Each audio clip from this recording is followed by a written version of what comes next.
Bienvenue sur Anasio, le podcast pour une enfance protégée. Je suis Sybille Dubost.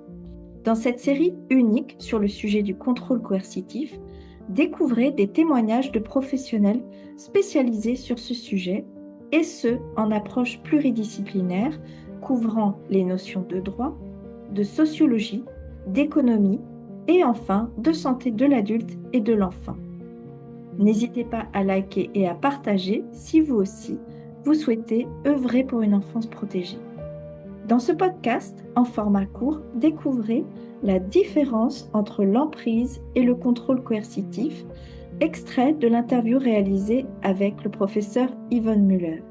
Madame Muller est professeure de droit pénal à l'Université de Paris-Nanterre et elle est membre du collège thématique sur le contrôle coercitif mis en place par la Cour de cassation en septembre 2024.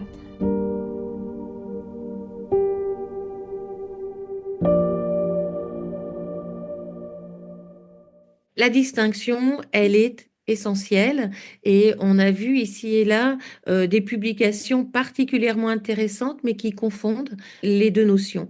Alors la notion d'emprise, c'est une notion psychologique connue depuis très longtemps du législateur, notamment au travers des travaux de la psychiatre irigoyenne. La notion d'emprise, généralement le focus se place sur la victime d'emprise et ça explique un état psychologique de la victime. C'est-à-dire qu'elle est dans un état d'emprise, elle perd son libre arbitre et elle est enfermée, elle est sous la domination d'une personne qui exerce sur elle une emprise. Alors peut-être deux précisions parce que c'est extrêmement important. C'est donc une notion psychologique, psychiatrique, qui révèle l'état de la victime enfermée dans cet état d'emprise, mais c'est une notion aussi qui a récemment été reconnue par le droit, par la loi précisément, la loi du 30 juillet 2020, qui a intégré l'emprise dans le code civil et le code pénal, d'où parfois une certaine confusion.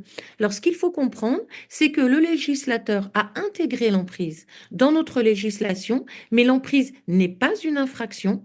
L'emprise reste une notion psychologique et elle est intégrée pour permettre, selon les cas, si vous êtes en pénal, c'est le médecin, si nous sommes en civil, c'est le juge, pour leur permettre d'apprécier l'éventuel état d'emprise de la victime et d'en tirer les conséquences nécessaires dans le cadre prévu par la loi.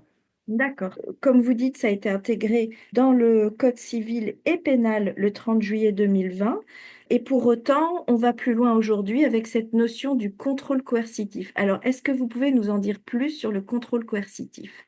D'abord, je me répète, mais je pense que c'est nécessaire, l'emprise reste une notion psychologique qui sera, selon les cas, appréciée par un médecin ou par un juge pour prendre une décision.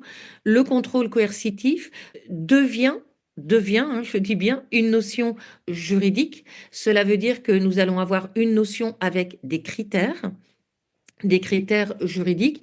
Et le contrôle coercitif, à la différence de l'emprise, va mettre le focus sur l'auteur et nous allons regarder les actes réalisés par cet auteur. Ce sont des actes continus et répétés qui sont des actes visant à assujettir la victime. Autrement dit, des actes de gravité et de nature différentes qui sont répétés au quotidien et qui n'ont qu'un but, c'est d'assujettir et de contrôler la victime.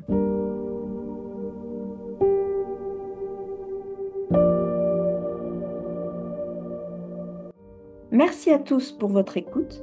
Vous pouvez retrouver l'intégralité de l'interview réalisée avec le professeur Yvonne Muller sur le site anasio.fr, sur les réseaux sociaux et sur la chaîne YouTube Anasio.